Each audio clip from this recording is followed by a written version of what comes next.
آقا مدینہ صلی اللہ تعالی علیہ وسلم کا ایک اور فرمان سنیے. فرماتے جس نے خود کو سوال سے بچانے، مانگنے سے بچانے، سوال سے کوسچن مراد، یعنی یہ جیسے ہم کوسچن کرتے ہیں یہ نہیں، سوال سے مراد مانگنا. اس سے مانگ رہا ہے، اس سے مانگ رہے ہیں، اس سے مانگ، یہ دے دو وہ دے دو، ہے مانگنا. تو فرمان آخری نبی صلی اللہ علیہ وسلم ہے جس سے خود کو سوال سے بچانے، اپنے اہل کھانے کے لیے، یعنی کہ اپنے اہل کھانا کے لیے بھاگ دور کرنے اور اپنے پڑوسی پر مہربانی کرنے کے لیے حلال طریقے سے دنیا طلب کی. سوال سے بچنے کے لیے، اپنے گھر والوں کو کھلانے پلانے کے لیے کہ وہ محتاج نہ ہو، اور پڑوسیوں پر مہربانی کرنے کے لیے. جس نے حلال طریقے سے دنیا طلب کی تو وہ اللہ پاک سے اس حال میں ملے گا کہ اس کا چہرہ 14ویں رات کے چاند کی طرح روشن ہوگا.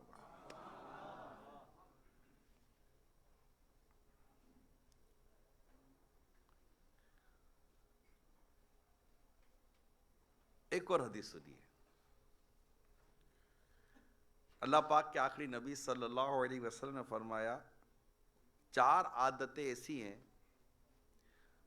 جو اگر تم میں ہو تو تمہیں دنیا کی کسی محرومی کا احساس نہیں ہوگا. کتنی خوبصورت بات ہے، تمہیں دنیا کی کسی محرومی کا احساس نہیں ہوگا. آئے ہائے ہائے، کیا بات ہے میرے مصطفیٰ کریم کی. 4 عادتیں ایسی ہیں کہ اگر وہ تم میں ہو تو تمہیں دنیا کی کسی محرومی کا احساس نہیں ہوگا. نمبر 1، امانت کی حفاظت کرنا. نمبر 2، سچ بولنا. نمبر 3، حسن اخلاق. اور نمبر 4، حلال کمائی کھانا. اگر 4 عادتیں تم میں ہوئی تو تمہیں دنیا کی کسی محرومی کا احساس نہیں ہوگا. یعنی کیا نہیں ہے اس میں نا. امانت کا جو ٹاپک ہے نا، یہ چھوٹا نہیں ہے. ہمارے یہاں بس امانت، یہ بھی ایک امانت کے تصور ہے ہمارے یہاں کہ آپ نے مجھے کوئی چیز امانت کے طور پر دی تو میں اس کی حفاظت کروں، اور جب آپ مجھ سے مانگو تو میں آپ کو واپس کر دوں. اس کو بھی امانت کی حفاظت کہتے ہیں. لیکن امانت صرف اس کا نام نہیں ہے، کیونکہ امانت ایک بہت بڑا ٹاپک ہے. امانت ایک بہت بڑا ٹاپک ہے، یعنی امانت اتنا بڑا ٹاپک ہے کہ حدیث پاک میں آتا ہے جو امانت دار نہیں اس کا کوئی دین نہیں. یعنی امانت اتنا مین ٹاپک ہے. امانت صرف اسی کا نام نہیں ہے کہ آپ کو کسی نے پیسے رکھوائے یا کوئی چیز رکھوائی. اپنے بدن کے اعضاء میں بھی امانت ہے. آنکھ بھی اللہ پاک نے جو دی ہے نا، اس کی امانت کا ادا کرو. ہاتھ، پاؤں، حقوق. اچھا، اس کے علاوہ اگر منصب ہے، عہدہ ہے، اس میں بھی امانت کا حق ادا کرو. تو امانت کا تصور بہت بڑا ہے. میرے آقا صلی اللہ علیہ وسلم کے جو ارشادات ہیں، آپ جو بیان فرماتے ہیں، جو آپ کی جو حدیثیں ہیں، ان میں آپ دیکھیں گے کہ بعض اوقات بہت کم جملے ہوتے ہیں، مگر اس کے اندر جو میننگ ہے نا وہ بہت گہری ہوتی ہے. اس کو کہتے جوامع الکلیم. نبی پاک صلی اللہ علیہ وسلم کو اللہ پاک نے جوامع الکلیم بنایا، یعنی کہ آپ مختصر سی بات میں بہت بڑا معنی بیان فرماتے تھے. مثال دیتا ہوں، انما الاعمال بالنیات. یہ حدیث کا کتنا تھا حصہ ہے نا، انما الاعمال بالنیات. بچپن سے سن رہے ہیں حدیث. عمل کا دار و مدار نیتوں پر. آپ دیکھیں اس ایک روایت کے اندر کتنے معنی چھپے ہوئے ہیں، کتنی گہرائی ہے. اتنی اس کی شرح بیان ہوتی ہیں، اتنی اس کی ایکسپلینیشن بیان ہوتی ہیں کہ نبی پاک صلی اللہ علیہ وسلم نے جو کچھ ارشاد فرمایا یہ اتنا عظیم فرمان ہے. تو امانت کی حفاظت کرنا نمبر 1. نمبر 2، سچ بولنا.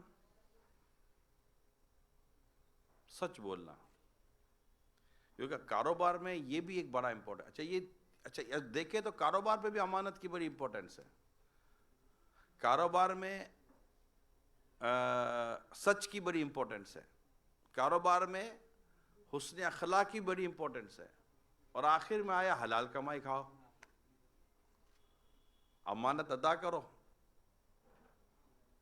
سچ بولو، اچھے اخلاق کا مظاہرہ کرو. اچھا وہ اخلاق کی میں آپ کے ساتھ ہے نا دو چیزیں شیئر کرتا ہوں. ایک ہے اسلامی اخلاق اور ایک ہے معاشی ایک ہے کاروباری اخلاق. یہ تھوڑا سمجھنے کی کوشش کیجیے گا، ناراض نہ ہو تو. مثال کے طور پر آپ کی کپڑے کی دکان ہے، کپڑے کی دکان ہے اور آپ کی دکان پر ایک گاہک آتا ہے. میں آپ کی دکان پر آیا کپڑا خریدنے کے لیے، ذرا کرتا شلوار کا سفید کپڑا دکھائیں. آپ کی دکان میں دو آدمی ہیں. بیٹا وہ ذرا تھان لانا.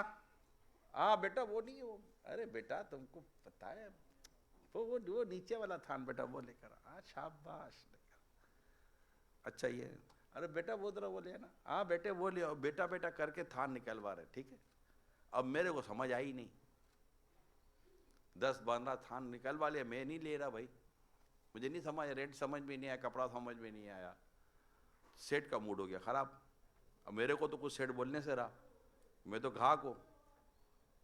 اب جیسے میں جاؤں گا، اوے اٹھا، چل اٹھا لگا. اتنی دیر سے مانگ رہا، وہ نہیں دے سکتا تھا تو وہ اٹھا کے دے دیتا. یعنی میرے سامنے، یعنی ایک گاہک کے سامنے ایک ملازم کے ساتھ جو آپ نے اخلاق کا استعمال کیا، یہ اگر اسلامی اخلاق تھا تو میرے بات کیوں نہیں کیا؟ اگر آپ واقعی با اخلاق ہیں، آپ اللہ اور اس کے رسول کے لیے اخلاق استعمال کرتے ہیں، آپ نے ثواب کے لیے اخلاقیات کو اگر استعمال کیا ہے، تو پھر پیچھے سے کیوں ایسے ہیں؟ ملازم بھی ہنستا ہوگا کہ یار یہ سیٹ بھی کبھی کدھر ہے کبھی ادھر ہے. کاروبار ہو گیا تو مسکراتا ہے، کاروبار نہیں ہوا تو منہ تربوز کی طرح پھلا کے بیٹھ جاتا ہے. تو یہ ایک ہے مطلب کہ معاشی، مطلب کہ معیشت کے تعلق سے کاروباری اخلاق سمجھ لو اس کو، کہ بندے کو اخلاق، سیٹ سے بات کرنی ہے تو اخلاق سے بات کرے گا، افسر سے بات کرنی ہے تو جی سر آئیے سر بیٹھیے سر. اور جو غریب آدمی ہوگا اس کو جھاڑے گا، ابے یہ کو آنے کا ٹائم ہے. جب دیکھو منہ اٹھا کر آ جاتے ہو. اچھا اگر کوئی بڑا آدمی آ جائے، سر آج تو قسمت کھل گئی، آج تو میری بس بھاگ جا گئے، سال کا پہلا دن پتہ نہیں کیا دیکھ لیا کہ آج آپ آ گئے، واہ واہ واہ واہ. وہ غریب آدمی آئے گا، تیرے کو آج پہلا دن ہی ملا تھا سال کا. یعنی یہ ہمارا یہ عجیب مزاج ہے. ہم لوگوں کو دیکھ کر اپنی عادتیں بدلتے ہیں. اگر بڑا آدمی ہو، امیر آدمی ہو، کھاتا پیتا آدمی ہو، تھوڑا منصب والا ہو، عہدے دار ہو، باپ رے باپ، سیڑھی کے نیچے آ کر رومال بچھا کر بولیں گے سر اس کے اوپر پاؤں رکھ کر آ جاؤ. تو یہ ہمارے اخلاق اللہ کے لیے ہونے چاہیے. کس کے لیے؟ اللہ کے لیے ہونے چاہیے. تم میں سے بہتر ہوئے جس کے اخلاق سب سے اچھے ہیں. یہ حدیث پاک میں جس کے اخلاق سب سے اچھے ہیں، کردار اچھا ہونا چاہیے اور اللہ کے لیے ہونا چاہیے. میرے پیارے اسلام بھائی، جب خود اللہ کی رحمت سے اگر جس کے اخلاق اللہ کے لیے ہو جائے نا، وہ چھوٹے بچوں سے بھی اخلاق سے بات کرتا ہے، وہ اپنی اولاد سے بھی اخلاق سے بات کرتا ہے، وہ اپنی بیوی سے بھی اخلاق سے بات کرتا ہے، وہ اپنے ماں باپ سے بھی اخلاق سے بات کرتا ہے، وہ اپنے بھائی بہنوں سے بھی اخلاق سے بات کرتا ہے، اپنے پڑوسیوں سے بھی، کیونکہ اس کی یہ بات سمجھ میں آ گئی ہے کہ یہ وہ عادت ہے جس سے میں اللہ کے پیارے رسول کا قرب پاؤں گا قیامت کے دن. مجھے قیامت کے دن اس عادت سے اللہ پاک کی رضا ملے گی. تو وہ ہر ایک کو سلام کرے گا، ملنساری کرے گا، مسکرائے گا، معاف کرے گا، درگزر سے کام لے گا، نرمی سے کام لے گا. کیوں؟ کہ اس نے اس عادت کو دنیا کے لیے نہیں، اللہ کے لیے عادت کو اپنایا. ایک شخص کے بارے میں میں نے وہ آرٹیکل پڑھ رہا تھا.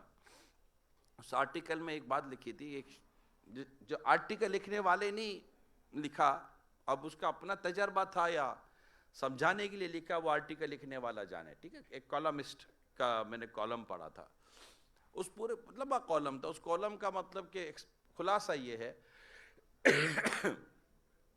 کہ وہ کالم لکھنے والا لکھتا ہے کہ ایک شخص سے میں ملتا تھا، اتنے کمال کے اس کے اخلاق تھے، جب بھی ملتا تھا اتنے پیار سے، محبت سے، ادب سے، احترام سے، مسکرا کر آئیے آئیے، بس آپ کبھی گھر تو آئیں، بس کبھی گھر تو آئیں، اتنے عمدہ طریقے سے ملتا تھا کہ پانی پانی کر دیتا تھا، پانی پانی. میں اتنا متاثر تھا اس آدمی سے. ایک دن میں کہیں جا رہا تھا تو کوئی ٹائم تھا کسی چیز کے لیے، تو ابھی وقت لگنا تھا، تو مجھے وہ آدمی یاد آ گیا کہ یار وہ بیچارہ بلاتا رہتا، چل اسے گھر چلتے ہیں. تو میں اس کے گھر چلا گیا، تو بیل بجائی، تو اس کے بچے نے دروازہ کھولا، تو میں نے کہا بیٹا ابو ہیں؟ تو میرا تعارف ہوگا تو وہ پہچان گیا مجھے جو اپنی یادداشت کے مطابق عرض کر رہا ہوں، اگر کچھ آگے پیچھے اگر ہو جائے تو. خیر وہ شخص کہتا ہے کہ مجھے بچے نے ڈرائنگ روم میں بٹھا دیا اور کہا بیٹھیے ابو آ رہے ہیں، میں بتاتا ہوں ابو کو. اچھا وہ کہتا ہے میں جیسے ڈرائنگ روم میں بیٹھا، مجھے عجیب و غریب چیخنے کی آواز آنے لگی.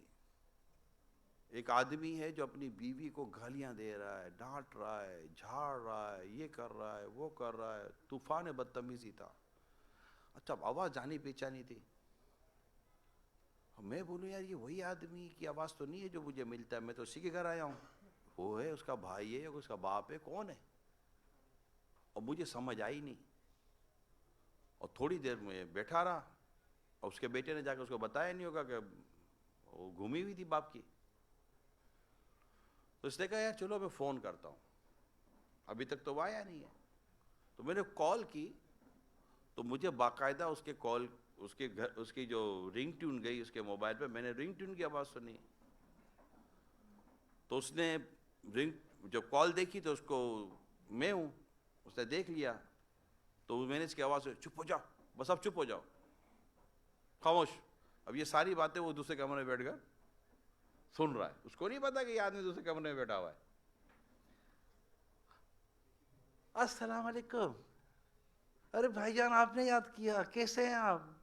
بس کہا وہ آپ کے گھر، اچھا گھر پہ آنا ہے، آئیں میں بس تھوڑا باہر نکلا ہوں، تھوڑی دیر میں گھر آ جاؤں گا. وہ آدمی کہتا ہے میں تمہارے گھر میں پیچھے بیٹھا ہوں کمرے میں، اور تمہارا یہ دوسرا روپ دیکھ چکا ہوں، لہذا اب میں جا رہا ہوں. چلا گیا. وہ کہتے ہیں کہ لوگ باہر کیسا ہوتا ہے اندر کیسا ہوتا ہے، یہ سمجھانا کیا تھا. لوگ باہر کیسے ہیں اور اندر کیسے ہیں. اخلاق چاہے امیر ہو یا غریب ہو، اپنا ہو یا پرایا ہو، ہمیں اخلاق اچھے رکھنے چاہیے، کردار اچھا رکھنا چاہیے، کیونکہ ہمیں اللہ سے ثواب لینا ہے. حتیٰ کہ جو چھوٹے بچے کو خوش کرتا ہے نا، چھوٹا بچہ خوش کرتا ہے، اللہ پاک اس کو جنت میں فرحت والا گھر عطا فرماتا ہے، بیت الفرح اس کو عطا فرماتا ہے. چھوٹے بچوں کو جو خوش کرتے ہیں. امام نووی رحمۃ اللہ تعالیٰ علیہ جو حدیث کے بہت شارح لکھتے ہیں، ان کے امام نووی علیہ رحمہ فرماتے ہیں کہ اگر کہ جانور کے بچے کو بھی راضی کرے، خوش کرے گا نا، اللہ پاک اس کو بھی اجر عطا فرمائے گا. یہ اتنی خوبصورت زندگی ہے، اگر ہم اس کو دیکھیں، نرمی، پیار، محبت، شفقت، اخلاق. تو ہمارے اخلاق جو میں بات وہاں کہیں اور چلی گئی، ہمارے جو اخلاق ہیں نا وہ دنیا کے لیے ہو گئے، اللہ کے لیے اخلاق ہونا چاہیے. بچہ بڑا بوڑھا سب کے سب جی آئیے، امام صاحب سے بھی اچھی بات ہو تو مقتدی سے بھی اچھی بات ہو، پڑوسوں سے بھی اچھی بات ہو، گھر والوں سے، باہر سب سے اچھی بات ہو. پیارے آقا صلی اللہ علیہ وسلم کہ جتنے اخلاق کریمہ اپنے گھر میں تھے، جتنے اخلاق کریمہ خلفۂ راشدین کے ساتھ تھے، دیگر صحابہ کے ساتھ تھے، گاؤں سے کوئی صحابی آتے ان کے ساتھ بھی اخلاق کریمہ. تو غریب ہو، مطلب پیسہ ہو یا نہ ہو، میرے آقا صلی اللہ علیہ وسلم کے اخلاق سب کے لیے اعلیٰ سے اعلیٰ اخلاق تھے. بلکہ اخلاق کا یہ عالم تھا رسول پاک صلی اللہ علیہ وسلم کے اخلاق کریمہ کا عالم یہ تھا کہ ہر شخص یہ سمجھتا تھا کہ نبی پاک مجھ سے سب سے زیادہ محبت کرتے ہیں. یہ کتنے خوبصورت اخلاق ہوں گے، یہ کتنی خوبصورت عادت ہوگی کہ آقا صلی اللہ علیہ وسلم سب سے زیادہ مجھ سے محبت کرتے ہیں. میں ایک واقعہ مجھے بڑا پسند ہے، میں دوبارہ سناتا ہوں۔ اخلاق کریمہ پر ایک بات، جب بھی اس طرح کی بات آتی ہے تو یہ واقعہ یاد آتا ہے، مجھے بہت پسند ہے یہ واقعہ ذاتی طور پر، تو یہ کبھی کبھی بیان میں موضوع بنتا ہے تو یہ واقعہ میں لے لیتا ہوں، ہے مزیدار واقعہ، مجھے بہت پسند ہے، ذاتی طور پر مجھے بہت پسند ہے۔ نبی پاک صلی اللہ علیہ وسلم کے ایک صحابی تھے، دیہات سے آتے تھے، گاؤں سے، ولیجر، اور جب بھی کوئی گاؤں سے آتے تھے تو کچھ نہ کوئی نبی پاک صلی اللہ علیہ وسلم کے لیے تحفہ گاؤں سے لایا کرتے تھے۔ تو آقا صلی اللہ علیہ وسلم بھی اپنی شان کے مطابق عطا فرماتے تھے۔ تو وہ گاؤں کے دوست مشہور تھے نا، دیہاتی دوست، رسول پاک صلی اللہ علیہ وسلم سے بڑی مطلب انہوں نے ایک بنائے ہوئے تھے تعلقات، اچھے بہت انداز تھا۔ تو نبی پاک صلی اللہ علیہ وسلم کے یہاں یہ جب حاضر ہوئے تو رسول پاک صلی اللہ علیہ وسلم گھر پر نہیں تھے، بتایا گیا کہ رسول پاک صلی اللہ علیہ وسلم گھر پر نہیں ہے۔ تو وہ آتے تھے گاؤں سے اور بازار میں جا کر اپنا مال بیچتے تھے، یعنی اب یہاں بھی آتے، ابھی بھی یہ ہوتا ہے نا، گاؤں سے لوگ آتے ہیں اپنا مال بیچتے چلے جاتے ہیں نا، تو وہ آتے تھے اپنا مال بیچتے تھے، بازار میں چلے جاتے تھے۔ تو نبی پاک صلی اللہ علیہ وسلم گھر پر تشریف فرما نہیں تھے، تو وہ بازار چلے گئے۔ جب رسول پاک صلی اللہ علیہ وسلم تشریف لاتے ہیں، بتایا گیا کہ وہ آپ کے وہ دیہات کے جو گاؤں کے جو ہے نا وہ آئے تھے۔ اچھا اب آپ سوچئے میں کس کا واقعہ سنا رہا ہوں، پیارے آقا صلی اللہ علیہ وسلم کا۔ آقا صلی اللہ علیہ وسلم کو جب پتہ چلا تو آپ بازار چلے گئے ان سے ملنے کے لیے، کہ گاؤں سے میرا دوست آیا ہے۔ اچھا جب گئے تو چلاتی دھوپ، عرب کی دھوپ تھی، اور وہ مال بیچ رہے تھے اپنا۔ اب غور کریں آپ، کریم آقا کی کریمی پر غور کریں آپ۔ نبی پاک صلی اللہ علیہ وسلم نے پیچھے سے گئے اور پیچھے سے جا کے ان کی آنکھوں پر ہاتھ رکھ کر یوں لے لیا۔ آپ سمجھ رہے ہیں آقا صلی اللہ علیہ وسلم کیا کر رہے ہیں؟ پیچھے سے تشریف لے گئے اور آنکھوں پہ ہاتھ رکھ کر جیسے بتاؤ کون ہے نا، بتاؤ کون ہے۔ تو اب جیسے آنکھوں پہ ہاتھ رکھ کے کیا، تو پہلے تو انہوں نے کہا کون ہے چھوڑو، مگر جیسے سینے اقدس کی ٹھنڈک ملی نا، تو وہ سمجھ گیا کہ یہ خوشبو کسی اور کی نہیں ہے، میرے آقا کی خوشبو ہے، یہ کوئی اور نہیں ہو سکتا۔ تو وہ خوب فیض لیتے رہے۔ سرکار صلی اللہ علیہ وسلم کی ادا پر قربان جائیں، فرماتے ہیں وہ پہچان گئے کہ کون ہے، مصطفیٰ کریم ہے صلی اللہ علیہ وسلم، میرے آقا ہیں، میرے مولا ہیں، میرے نبی ہیں، میرے محبوب ہیں، یہ وہ ہے جن پر میری جان، میرا مال، میری آل، میری اولاد، میرا سب کچھ قربان۔ نبی پاک صلی اللہ علیہ وسلم نے ارشاد فرمایا، کون ہے جو میرے اس غلام کو خریدے گا؟ کون ہے؟ کون کہہ رہا ہے؟ آقا کہہ رہے ہیں۔ ہم کہتے ہیں آقا میں آپ کا غلام ہوں، اور امید لگاتے ہیں کہ سرکار ہمیں قبول کر لے گا، ہاں یہ میرا غلام ہے۔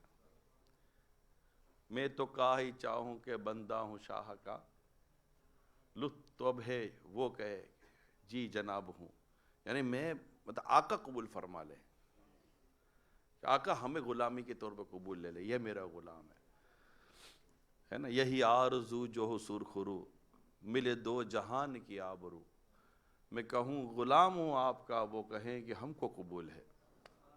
اور یہاں تو معاملہ ہی بالکل منفرد ہے، یہاں تو آقا فرماتے ہیں کون ہے جو ہمارے غلام کو خریدے گا؟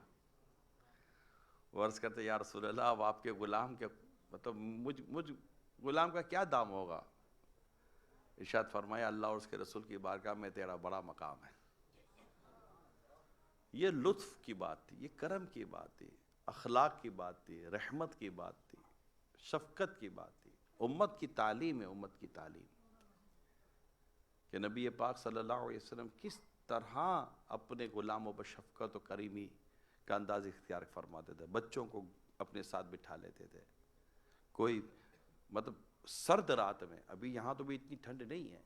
ابھی میں پچھلے دنوں یو کے میں یورپ میں تھا, -10 تک تھا, -10 تک ہم گئے تھے. یعنی وہاں ٹیمپریچر اتنا تھا -10. تب میں نے -10 دیکھا ہے, -10 -7. بلکہ یاد پڑتا ہے میں لاسٹ ٹائم ایک ساؤتھ کوریا میں تھا, -21 تھا. مطلب جیبوں میں وہ ان کے پاؤچ آتے ہیں ساؤتھ کوریا میں, ایک پاؤچ آتے ہیں جو جیب میں رکھے نا ہاتھ میں تو گرم ہو جاتے ہیں. تو وہ لوگ اپنی جیکٹ کے اور اپنے پینٹ وغیرہ جو بھی پہنتے ہیں نا اس کی جیب میں پاؤچ رکھتے ہیں. وہ ایک وہاں کی مینوفیکچرنگ ہے وہ. اور جب آپ جیب میں ہاتھ ڈالیں گے نا تو وہ پاؤچ آپ کے ہاتھ میں رہیں گے نا تو پاؤچ ہیٹ دیتے ہیں. تو میں جیب میں پاؤچ رکھ کے گھومتا تھا. اپنے کو ٹھنڈی وہ اپنے جہاں سے ہم آتے ہیں وہاں مائنس تھا تو لوگ بے ہوش ہو جائیں گے. ٹھیک ہے, یہاں بھی شاید پتہ نہیں مائنس وغیرہ اتنا ہوتا ہے کہ نہیں ہوتا. مائنس شاید نہیں ہوتا ہوگا یہاں, مطلب 4-5 کے اندر ہی لوگ گھروں سے نہیں نکلتے ہوں گے, ہے نا, اتنی ٹھنڈ پڑتی ہوگی. مگر یہ جہاں کا میں کہہ رہا ہوں وہ ٹھنڈے علاقے ہیں, ٹھنڈے علاقے. تو وہ مطلب کہ ایک سخت سردی. اب میں اس لیے مثال دے رہا ہوں کہ ایک دفعہ ہم لوگ گئے تھے عراق کی طرف, ہم گئے تھے مزارات اولیاء کی زیارت کے لیے. کربلا جانا تھا, نجف, وہاں بغداد معلیٰ ہم حاضر ہوئے تھے غوث پاک کے دربار میں. تو وہ سفر بھی مجھے یاد ہے. یہ میں آپ کو جو مثالیں دے رہا ہوں اس کے پیچھے ایک وجہ ہے. تو نماز کا وقت ہوتا تو وضو کریں, اور وضو کریں تو جیسے ہی پانی ہاتھ پر لگے تو ہاتھ سن, منہ پہ ڈالو تو لگے منہ ہے ہی نہیں. ٹھنڈا نا, پانی ٹھنڈا, برف ٹھنڈا. اسی لیے ساؤتھ کوریا کا جو واقعہ تھا, ہمیں مغرب پڑھنی تھی. الحمدللہ مجھے تو وضو کی حاجت نہیں تھی کہ میرے ساتھ جو اسلام بھائی تھے ان کو وضو کی حاجت تھی. تو وہاں دعوت اسلامی کے ساؤتھ کوریا میں اس وقت 20 سے زیادہ ہمارے سینٹر بنے ہوئے تھے. ابھی ہمارے الحمدللہ ساؤتھ کوریا میں, یو کے میں اور ساؤتھ افریقہ میں وغیرہ میں الحمدللہ ہمارے کئی سینٹرز بنے ہوئے ہیں, مساجد بنی ہوئی ہیں, نماز کی جگہ بنی ہوئی ہیں. تو پانی نہیں آ رہا تھا تو وہ چولہا جلانا پڑتا تھا نا, تاکہ وہ گرم ہوگا تو پانی, آئس پگھلے گی تو پانی نکلے گا. تو اتنی ٹھنڈ, اور پھر اس میں جب بندہ وضو کرے تو تھوڑی دیر کے لیے تو آپ کو لگے گا کہ ہاتھ پیر ہے ہی کوئی نہیں. یہ ٹھنڈے پانی کی میں نے کو مثال دی ہے, آپ کی میری مثال ہے بس سمجھنے کے لیے. پیارے آقا صلی اللہ علیہ وسلم کی شفقت دیکھیے اپنی امت پر. آپ صلی اللہ علیہ وسلم کا انداز مبارک پر قربان جائیں. سردی میں, سخت سردیوں میں صحابہ کرام علیہم رضوان پانی لایا کرتے تھے بارگاہ رسالت میں کہ آقا اس میں ہاتھ ڈالے تو پانی برکت والا ہو جائے. آقا اس میں ہاتھ ڈالیں تو پانی برکت والا ہو جائے. سیرت میں یہ بات لکھی ہوئی ہے کہ سخت سردی میں بھی جب صحابہ کرام علیہم رضوان پانی لایا کرتے تو نبی پاک اپنا ہاتھ اس میں داخل کر دیتے تھے, اپنے غلاموں کی دل جوئی کے لیے, اپنے صحابہ کے دل جوئی کے لیے. ان کے بچوں کے نام رکھنا, بچوں پر ہاتھ پھیرنا, شفقت دینا, پیار کرنا, محبت دینا. ازواج مطہرات جو آپ کی زوجہ تھیں ان پر شفقت و محبت, ان پر اخلاق. یعنی حضرت عائشہ صدیقہ رضی اللہ تعالیٰ عنہ سے کوئی عرض کرتا ہے کہ سرکار کے اخلاق کیا تھے, تو ارشاد کیا فرماتی, کیا تو نے قرآن نہیں پڑھا؟ آپ سمجھ رہے کہ تو نے قرآن نہیں پڑھا؟ کہا پڑھا ہے. تو کہا جو قرآن ہے وہی تو تیرے آقا کے اخلاق تھے. اور ان کی تعریف اللہ فرماتا ہے وَإِنَّكَ لَعَلَىٰ خُلُقٍ عَظِيمٍ, کہ بے شک اخلاق کے بلند ترین مرتبے پر فائز ہیں. تو میرے پیارے اسلام بھائیو, اخلاق اللہ کے لیے ہوں. بات میری رزق کے حلال پر تھی مگر ایک موضوع چلا تو میں نے کہا چلے یہ موضوع پر بات کر لوں کہ یہ بہت بڑا پرابلم ہے ہمارے یہاں کہ ہم کسی کے ساتھ کچھ, کسی کے ساتھ کچھ ہے. لیکن ہم الحمدللہ ہمیں ہر مسلمان سے اخلاق کے ساتھ ہی بات کرنی چاہیے. تو اخلاق اچھے ہو اور حلال کمائی, 4 چیزیں رسول پاک صلی اللہ علیہ وسلم نے جو فرمائی, اللہ پاک مجھے اور آپ کو اس پر عمل کرنے کی توفیق عطا فرما دیں. میں دوبارہ دہرا دیتا ہوں, امانت کی حفاظت, سچ بولنا, حسن اخلاق کا مظاہرہ کرنا, اور چوتھی بات حلال کمائی کھانا. آپ نیت کریں انشاءاللہ تعالی ان 4 پر عمل کریں گے. صلو علی الحبیب صلی اللہ تعالی علی محمد وعلی آلہ وصحبہ وبارک وسلم. پیارے آقا صلی اللہ تعالی علیہ وآلہ وسلم نے ارشاد فرمایا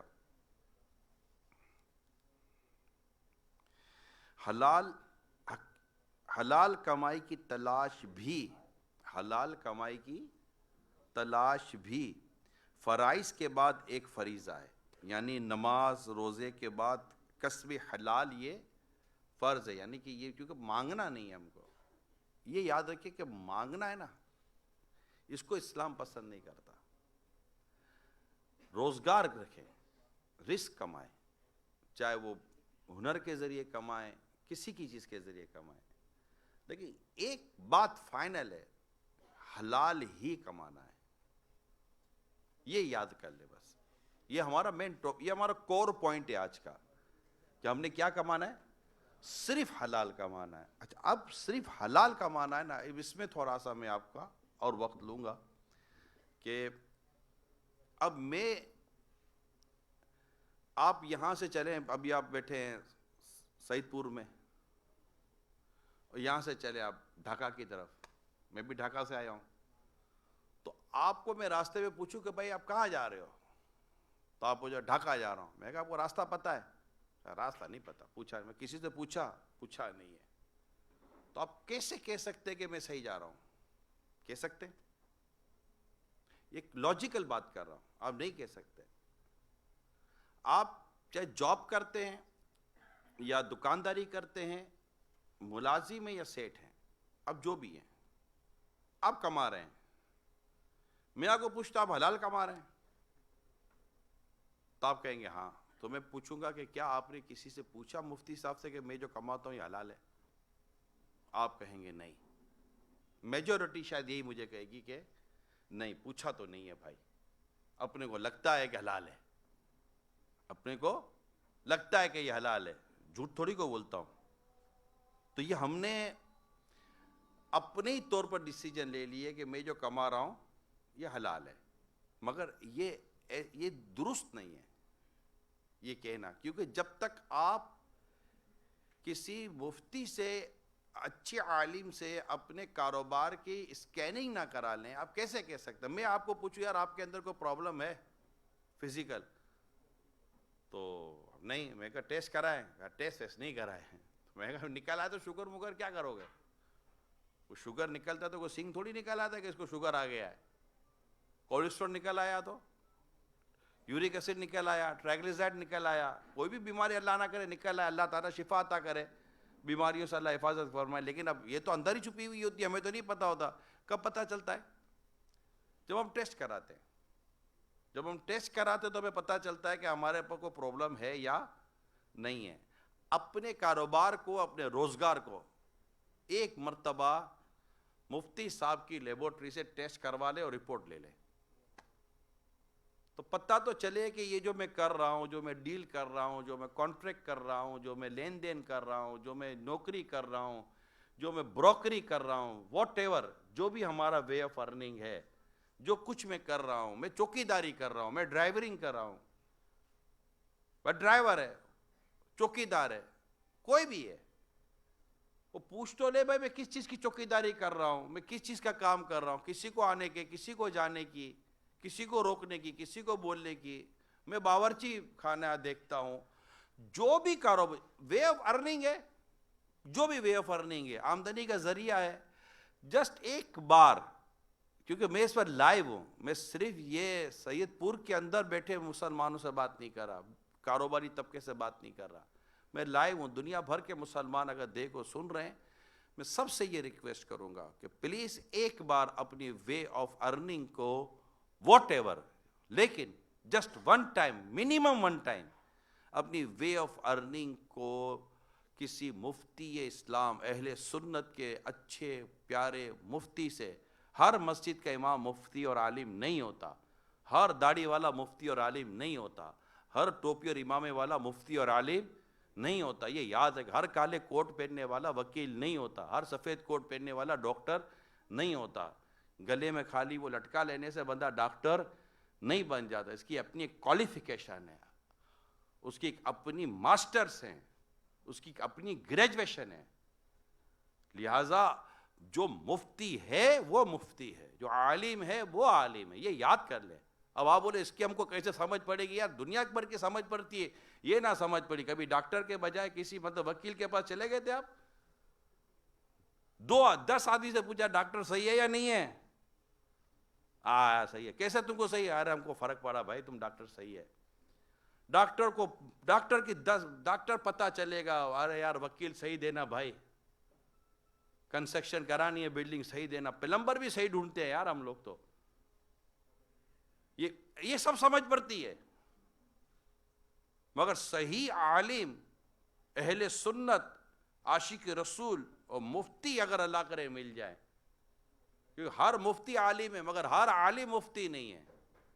یہ جو چند باتیں میں جو کہہ رہا ہے اس کو حفظ کر لو، یاد کر لیں.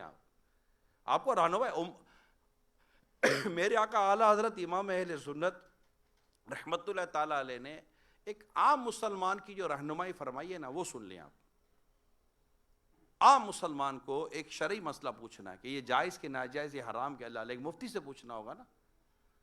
تو اعلیٰ حضرت امام اہل سنت رحمت اللہ تعالیٰ علیہ نے جو رہنمائی فرمائی ہے، جو گائیڈ لائن آپ نے دی ہے کامن مین کے لیے، ایک عام آدمی کے لیے، وہ یہ ہے کہ معتمد اور مستند، یہ 2 لفظ مشکل ہیں تھوڑے سے.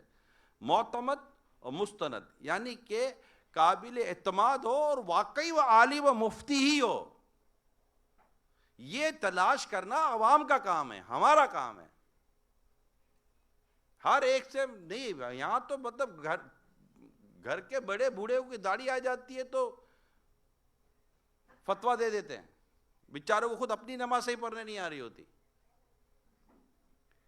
تو صحیح جس کا میرے مفتی اور عالم کہا، اگر آپ کو لگتا ہے کہاں ڈھونڈوں، ایسا تو ہے نہیں کہ ہے نہیں، لیکن پھر بھی اگر آپ کو کوئی ہے تو دارالفتہ اہل سنت سے رابطہ کر لیں، آن لائن رابطہ کر لیں، ای میل کے ذریعے رابطہ کر لیں. ہمارا اپنا دعوت اسلامی کا باقاعدہ پورا پینل ہے، مفتیان کرام کا، علماء کرام کا، اور الحمدللہ ہزاروں رہنمائیاں ہوتی ہیں، ہزاروں فتوے جاری ہوتے ہیں الحمدللہ.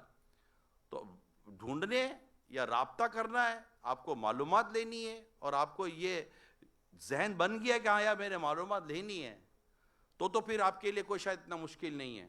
لیکن اب ذہنی نہ بنے تو پھر میں کیا کر سکتا. کہ میں صرف پیسے والوں کے لیے، بڑے لوگوں کے لیے، سیٹھوں کے لیے بات نہیں کر رہا، میں تو ہر ایک کے لیے کہہ رہا ہوں جس کو بھی وے آف، بلکہ جو جاب اپلائی کر رہا ہے نا، میں کہتا ہوں وہ بھی پوچھو. ایون کہ میں یہاں تک آپ کو کہتا ہوں کہ آپ کو کانٹریکٹ سائن کر رہے ہیں، آپ کو لیٹر سائن کر رہے ہیں، کوئی بینک کا ڈاکیومنٹ سائن کر رہے ہیں، کسی کمپنی کا ڈاکیومنٹ سائن کر رہے ہیں، اس پہ لکھا ہوتا ہے ٹرمز اینڈ کنڈیشن.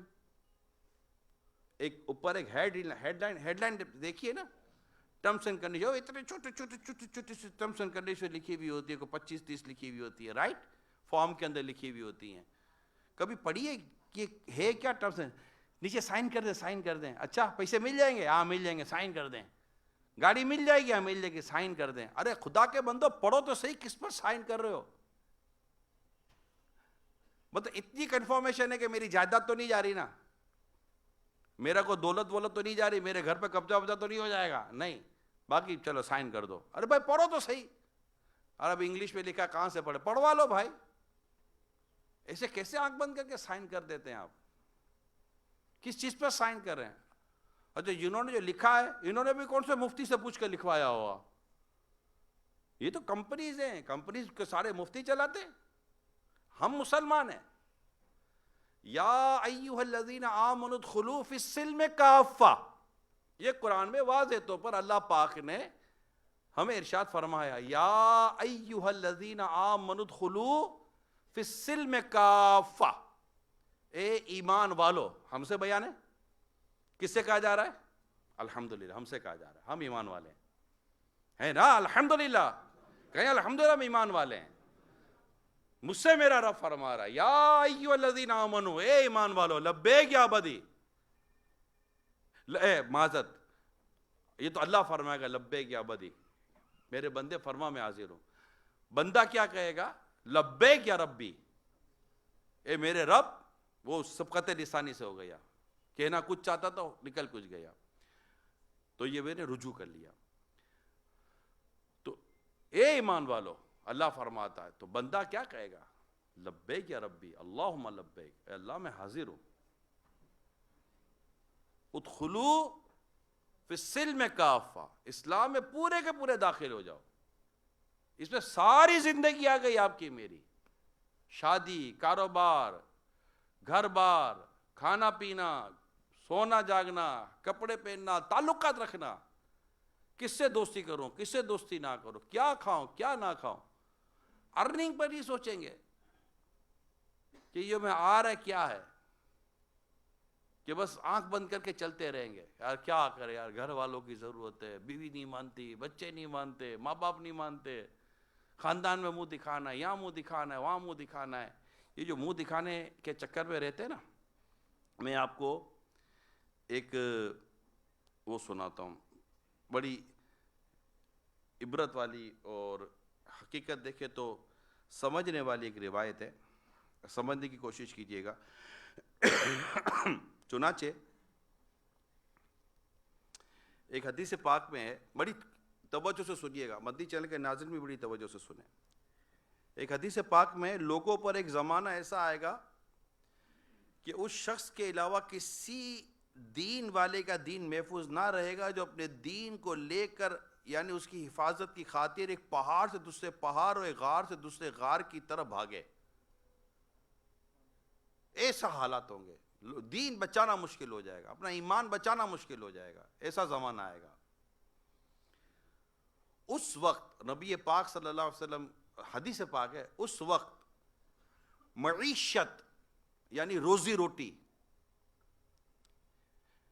حاصل کرنا اللہ پاک کو ناراض کیے بغیر نہ ہوگا.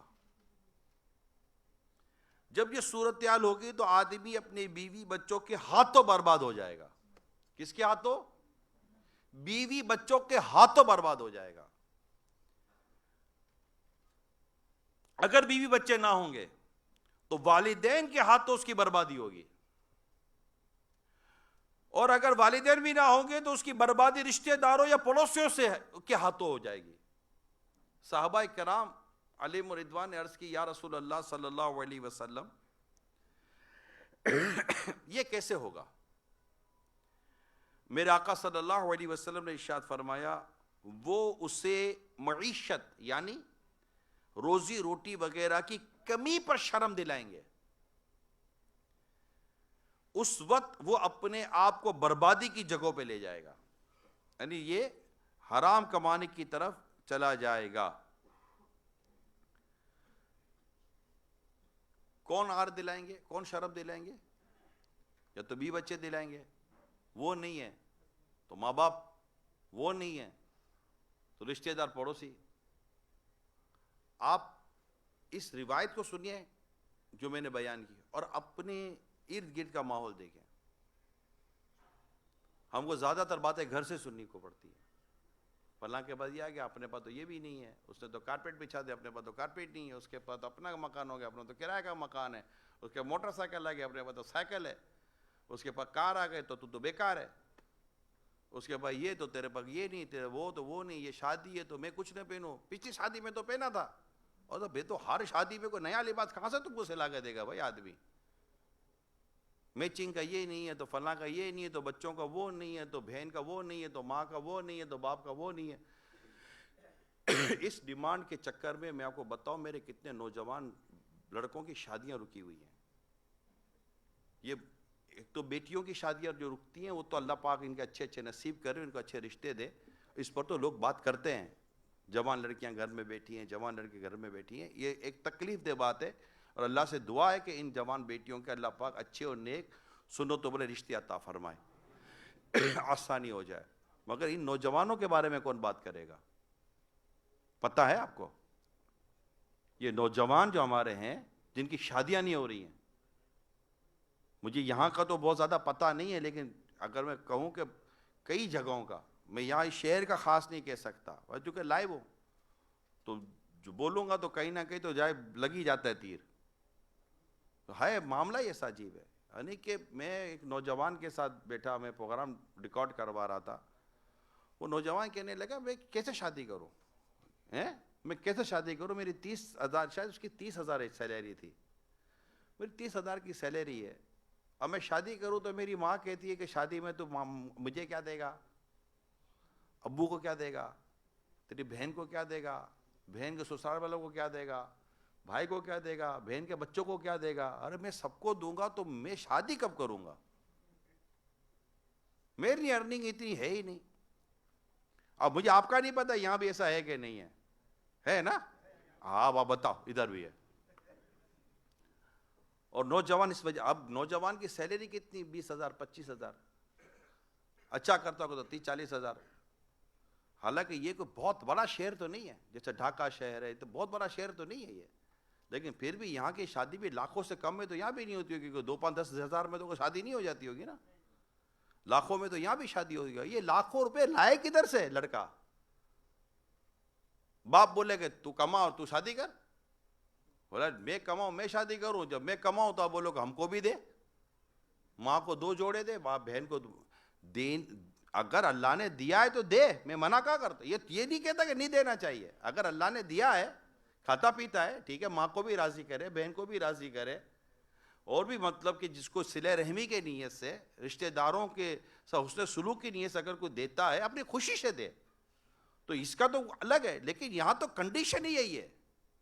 پوچھا جائے گا, بہن ناراض ہو جائے گی. اچھا بہن تو راضی ہو گئی تو بہن کی ساس ناراض ہو جائے گی. اب کچھ بولنا, ارے بہن کی ساس تیرے کو کیا پرابلم ہے, تجھے جو چاہیے تیرے بیٹے سے لینا, بہو کے بھائی سے لینے کا کیا تک بنتا ہے یار؟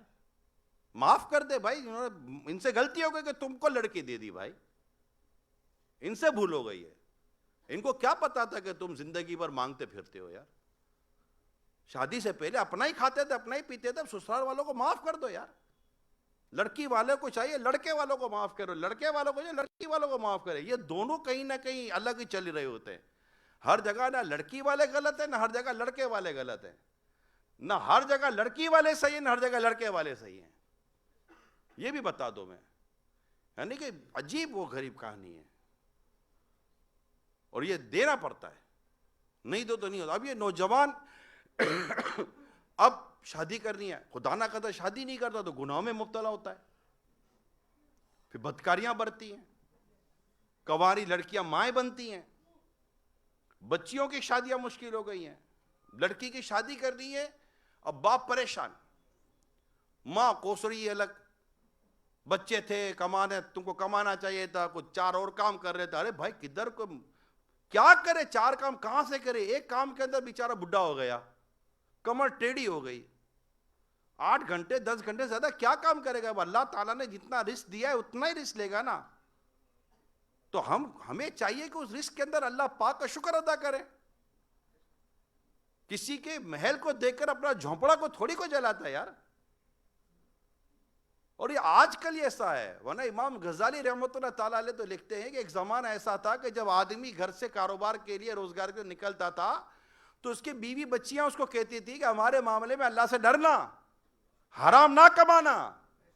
ہم بھوک برداشت کر سکیں گی مگر جہنم کا عذاب برداشت نہیں کر سکیں گی.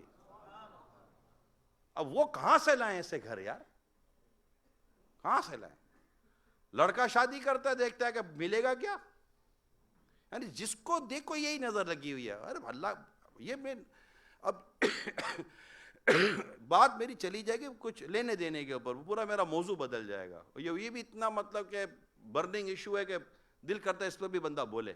کیا کرے کہ نہ لڑکیاں بیچاری گھروں پہ بیٹھے ہیں, لڑکے گھروں پہ بیٹھے ہوئے ہیں, شادیاں نہیں ہو رہی ہیں. لڑکوں کی عمریں 25-25 30-30 سال کی ہو گئی, لڑکیوں کی عمریں 25-25 30-30 سال کی ہو گئی ہے. وہاں نوجوان لڑکے کی طاقت نہیں ہے, وہاں لڑکی کے باپ کی طاقت نہیں ہے. ارے معاشرے میں رہنے والوں میری بات سنو, چاہے بنگلہ دیش میں رہتے ہیں, چاہے آپ پاکستان میں رہتے ہیں یا انگلستان میں رہتے ہیں, دنیا کے کسی ملک میں, یا آپ ہندوستان میں رہتے ہیں, آپ دنیا کے کسی ملک میں بھی رہتے ہیں. میں تو فی الحال اپنے مسلمان کمیونٹی سے بات کر رہا ہوں. خدا کا خوف کریں, میری درخواست ہے آپ سے, شادی آسان کر دو یار, مہربانی کرو یار, آپ کو اللہ اس کا اجر دے گا. یہ عام آدمی سے نہیں ہوتا, جو کرتے دھرتے لوگ ہیں نا, کرتے دھرتے لوگ ہیں. میں ایک سیٹ کو جانتا ہوں, چاہے تو وہ کروڑ روپے شادی پہ خرچ کر دے, مگر وہ ان کی ایک مزاج ہے کہ نہیں, شادی پہ خرچ نہیں کریں گے, جو پیسے بچیں گے نا ان سے ہم غریبوں کی شادی کریں گے. میں جانتا ہوں, اسٹارٹ لینے والے لوگ ہیں, لوگوں نے لیے اسٹارٹ, ایک ایک ڈش پر انہوں نے اپنی بچیوں کی شادیاں کی, صرف 1 ڈش. کھلا سکتے تھے 50 ڈشیں, لیکن نہیں, ایک ڈش, ایک پلاؤ کھلا دیں گے, بریانی کھلا دیں گے, بریانی میٹھا چاول کھلا دیں گے, دعوت کرنی ہوتی ہے. لیکن اب یار اتنی مہنگی شادیاں, اتنے مہنگے کپڑے, اتنی مہنگی چیزیں, یہ سب دو. لڑکے کو موٹر سائیکل ہو تو بولا کہ یہ اتنی سی موٹر سائیکل دے دے. ارے تو تیری اوقات سائیکل کی بھی نہیں تھی, یہ تو بیٹی کے صدقے تجھے مل گیا. تو موٹر سائیکل, آپ اپنی موٹر سائیکل خود لو یار. نہیں لے سکتے تو پھر اپنے گھر کے باہر بورڈ لگا دو, گروم فور سیل. اب بورڈ لگاؤ نا کہ میں بکنے کے لیے تیار ہوں, اور چونکہ میں نے میڈیکل کری اس لیے میرا ریٹ یہ ہے, میں نے MBBS کیا تو میرا ریٹ یہ ہے, میں نے MBA کیا میرا ریٹ یہ ہے, میں فلاں پروفیشنل جاب کرتا میرا ریٹ یہ ہے. آپ پھر ڈرتے کیوں؟ پھر چھاتی ٹھوک کر بولو لے کہ میں بکنے کے لیے تیار ہوں, میرا ریٹ لگاؤ. کروڑ, 2 کروڑ, 3 کروڑ, 50 لاکھ, 70 لاکھ, میرا ریٹ موٹر سائیکل نہیں ہے, میرا ریٹ کار ہے, کیونکہ میں بیکار ہوں. لڑکی لائے گی کار تو میرے کو کار ملے گی, ورنہ میں زندگی بھر بیکار رہوں گا. تو ہم شادیاں سستی کر دیں. آپ کو میں بتاؤں, اسلام کی خوبصورتی دیکھیے, لڑکی والوں پر خرچہ ہی کوئی نہیں ہے, اور یہاں لڑکی والوں پر ہی خرچہ ہے. ہماری سوسائٹی میں آج بھی بدقسمتی کے ساتھ لڑکی پیدا ہوتی ہے تو باپ کا منہ اتنا سا ہو جاتا ہے. کیوں؟ لڑکی تو رحمت ہے, بیٹیاں تو محبت کرنے والیاں ہوتی ہیں. رسول پاک صلی اللہ علیہ وسلم بیٹیوں والے تھے. شہزادے بھی آپ کے یہاں ولادت ہوئی, لیکن شہزادوں کا بچپن میں انتقال ہو گیا. 4 شہزادیاں اور 2 شہزادے رسول پاک صلی اللہ علیہ وسلم کے, مشہور ہیں ان کے نام ہیں, مگر آپ بھی بیٹیوں والے تھے. بی بی فاطمہ کس کی بیٹی تھی؟ سرکار صلی اللہ علیہ وسلم کے. بی بی زینب, ام کلثوم, حضرت رقیہ رضی اللہ تعالیٰ عنہما, یہ سرکار صلی اللہ علیہ وسلم کی شہزادیاں ہیں. آج بیٹیاں پیدا ہوتی ہیں تو اتنا سا منہ ہو جاتا ہے. اس لیے نہیں کہ بیٹی اچھی نہیں لگی, وہ بیٹی کے ساتھ جو آیا ہے نا اس کو ابھی سے ٹینشن ہو گیا. حالانکہ اس کو پتہ بھی, اس کو یہ بھی نہیں پتا کہ بیٹی کے جوان ہونے تک میں بھی زندہ رہوں گا کہ نہیں رہوں گا, یا بیٹی بھی بڑی ہوگی کہ نہیں ہوگی, مگر بس کا منہ خراب ہو جائے گا. ارے خدا پر بھروسہ کر, اللہ تعالیٰ نے اولاد دی ہے تو اولاد کے ساتھ اللہ تعالیٰ تجھے رزق بھی دے گا. وہ اپنا رزق خود لے کر آئی ہے, تیرا کو تھوڑی کھائے گی یار.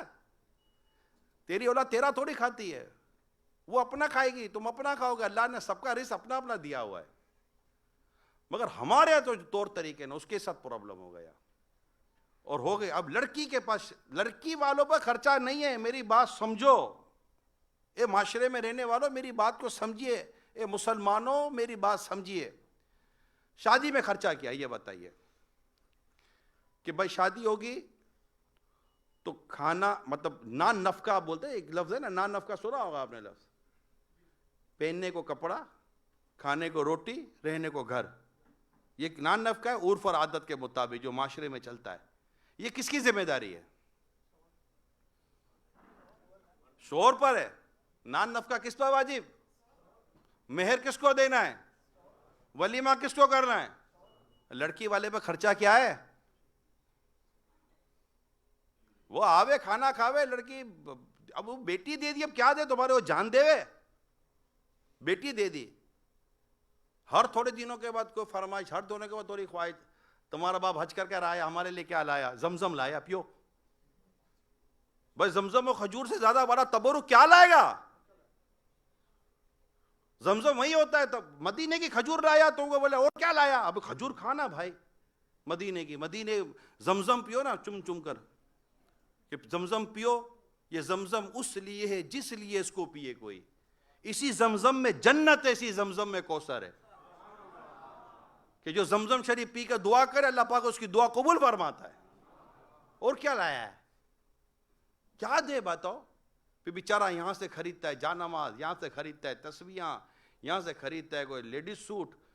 اچھا گھڑی نہیں لایا ہے؟ گھڑی لڑکے کا بھائی شوہر کا, اب شوہر کا بھائی کو بھی گھڑی دو, دیور کو الگ دو تو جیٹھ کو الگ دو. سسر تو بیچارہ بوڑھا آدمی تھا, اس کے لیے کچھ نہیں لائے. کیا لاوے اس کے لیے؟ اور پورا گھر ہی راشن بھی سے لے لو نا بھیا. اچھا کہیں یہ مکس چل رہا ہے کہ لڑکی والے دباتے لڑکے والوں کو, کہ لڑکے والے دباتے لڑکی والوں کو. آسان کریں, مہر آسان کریں, لینا دینا آسان. سرکار صلی اللہ علیہ وسلم فرماتے ہیں کہ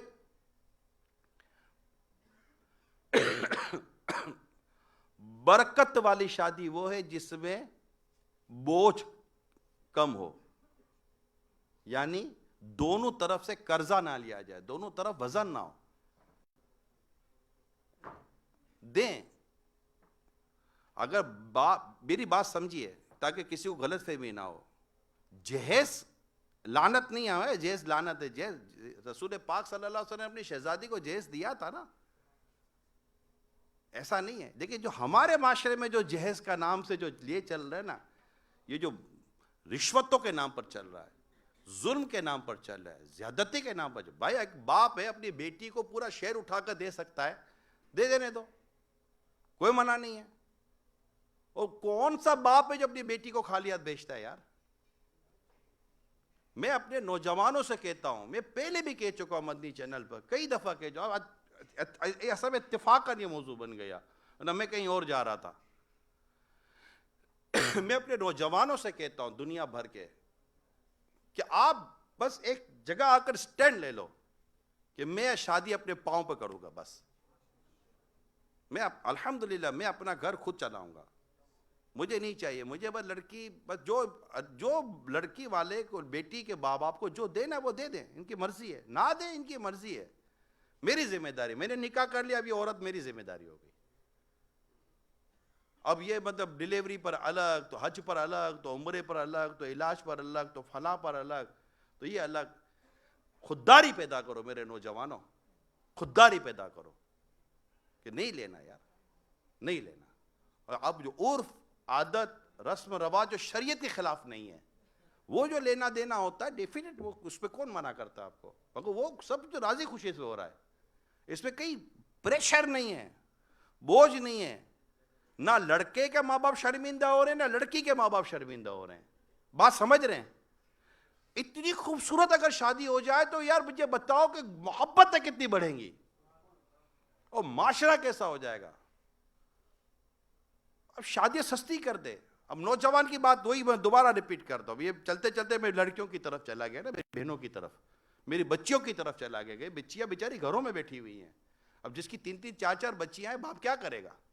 شادیاں سستی کر دیں, میرے نوجوانوں کے لیے شادیاں سستی کر دیں.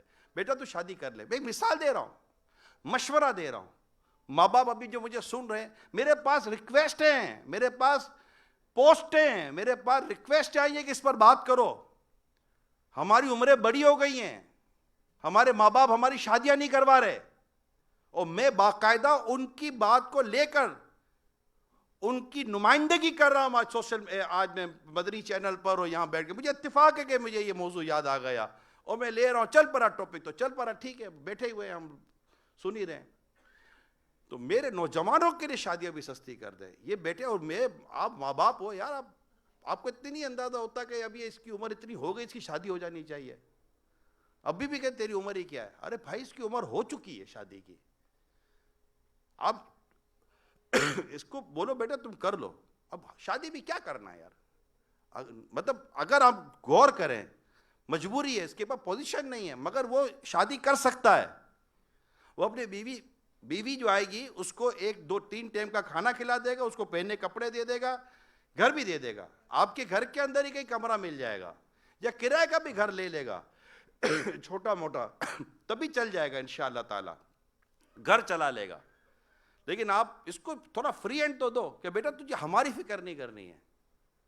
جو شرعن ولیمہ ہو جائے وہ ولیمہ کر لینا, جو شرعن مہر ہے وہ مہر دے دے. بیٹا شریعت و دین کے تقاضے پورے کر لے, ہماری دعائیں تیرے ساتھ ہیں. 500 کو دعوت نہ دے بیٹا, ہم یہ جو تجھے کرنا تو کر. باپ کہہ دے بیٹا میری پوزیشن نہیں ہے, لیکن پوزیشن نہیں ہے تو بیٹے کی جو پوزیشن ہے اس کے مطابق کمپرومائز تو کریں آپ. پھر دیکھیں میرے نوجوانوں کی شادیاں ہوتی کہ نہیں ہوتی. ایک طرف بیٹی کا کام آسان کر دیں, دوسری طرف میرے نوجوان لڑکے کو ریلیز کر دیں. یہ کون کرے گا یار؟ یہ خاندان کے بڑے کریں گے، یہ سول سوسائٹی کے لوگ کریں گے، یہ معاشرے کے کرتے دھرتے جو لوگ ہیں وہ کریں گے. کسی ایک کمیونٹی کی بات نہیں کر رہا ہوں میں، یہ مختلف کمیونٹی میں مختلف چیزیں رائج ہیں. جو شرعاً درست ہے، اخلاقاً درست ہے، معاشرے میں عرف و عادت جو شریعت کے مطابق درست ہے، اس کا ہونا اپنی جگہ پر ہے، اس کو میں کلام نہیں کرتا. لیکن ریلیز تو کرے میرے نوجوان کو، ان کی بیچاروں کی شادیاں ہونے دیں، یہ ضائع ہو جائیں گے، تباہ ہو رہے ہیں. فلمیں، ڈراموں نے، میڈیا نے، الٹے سیدھے پروگراموں نے، گندے گندے مناظروں نے ان کے دماغ خراب کیے ہوئے ہیں بیچاروں کے. آپ سمجھتے نہیں ہیں. میرے اپنے بڑے بوڑھوں سے، والدین سے بات کر رہا ہوں، پیرنٹ سے بات کر رہا ہوں. اب جا کے پوچھیں گے بیٹا میں نے آج بیان سنا تھا، وہ مولانا بول رہا تھا تیرے کو شادی کرنی ہے. اب یہ اتنا منہ بول کے بولے گا ہاں کرنی ہے. کیسے بولے گا یار؟ اس کو شرم نہیں آئے گی؟ آپ کی بیٹی کی عمر ہو گئی ہے، آپ اس کو پوچھ رہے بیٹی کیا لگتا ہے، بیان تو سنا تھا، میرے کو سمجھ تو آ رہی تھی، تو کچھ تیری شادی کرنی ہے. وہ کیسے بولے گی؟ حیا شرم بھی تو کوئی چیز ہے یا نہیں ہے؟ آپ کو نہیں سمجھ پڑتی؟ آپ کو بھوک کی سمجھ آ جاتی ہے، آپ کو پیاس کی سمجھ آ جاتی ہے، گرم ٹھنڈے کی سمجھ آ جاتی ہے. بچے کو دیکھ کر یہ سمجھ نہیں آتی کہ میرے بیٹے اور میرے بیٹی کی عمر شادی کی ہے یا نہیں ہے.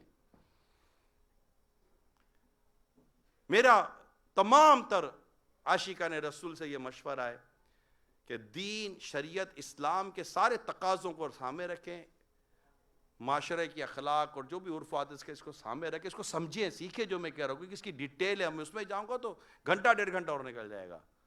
سامنے رکھیں، اور رکھنے کے بعد ایک اچھا سا ڈیسیجن لے کر، آپ کو لگتا ہے کہ بچہ مطلب کہ بیوی کو سنبھال لے گا، اور مطلب اخلاق اور عادات و طریقے سے بھی سنبھال لے گا، پتہ چلے گا بچہ ہی مطلب کہ بچہ ہے. اس کی یہاں بھی اگر بچہ ہو گیا تو بچے کے گھر پھر بچہ ہو جائے گا، یعنی اس کی تو مینٹلٹی بچہ. اور جو لڑکی تھی اس کا بھی بچپنا. تو ایک گھر سنبھالنے جیسی صلاحیت پیدا کروائیں، اور ہو جاتی ہیں. بعض اوقات آپ اپنی عمر دیکھ کر سمجھتے ہیں. اب آپ 40 سال کے آدمی، وہ آپ کا 20-22 سال کا بیٹا، بلکہ آپ کی عمر 45 سال 50 سال ہو گئی ہے جب آپ نے بچے کی شادی کر رہے ہو. تو اب آپ بولو گے میں ایسا نہ، میرا بچہ ایسا. آپ جاؤ نا، آپ 20 سال کے کیسے تھے؟ جب آپ 20 سال کے تھے تو آپ کیسے تھے؟ تو آپ کو لگے گا یار میرا بچہ مجھ سے بہت زیادہ سمجھدار ہے. آپ دیکھ لو، آپ آج آپ اپنے بچوں کو اپنی اس کرنٹ ایج، کرنٹ ایکسپیرینس سے جج کرتے ہیں. آپ خود کو اس 20-25 سال کی عمر پہ رکھے جب آپ کی 20-25 سال کی عمر تھی. تو آج ایک تعداد ہے جن کو اپنے اولاد اپنے سے زیادہ انٹیلیجنٹ، اپنے زیادہ ایکسپیرینس نظر آئے گی. اپنے بچوں کی قدر کریں، ان کی عزت کریں، ان کو پیار، مان، سمان دیں. انشاءاللہ آپ کا بچہ آپ کے قدموں میں لوٹے گا. ساری دنیا عزت کرتی ہے اور آپ بولتے ہیں تو کسی کام کا نہیں ہے. وہ بولتا ہے ساری دنیا مجھ سے کام لیتی ہے، میرا باپ بولتا ہے تو کسی کام کا نہیں ہے. نہیں ہوگا. جب باپ بولتا ہے تو صحیح بولتا ہوگا. تو ایسا نہ کرے. بات چلی تھی کہیں اور، میں پہنچ گیا کہیں اور، لیکن بات آپ ہی کے مطلب کی تھی یا نہیں تھی اس کا فیصلہ آپ کر لیجئے گا.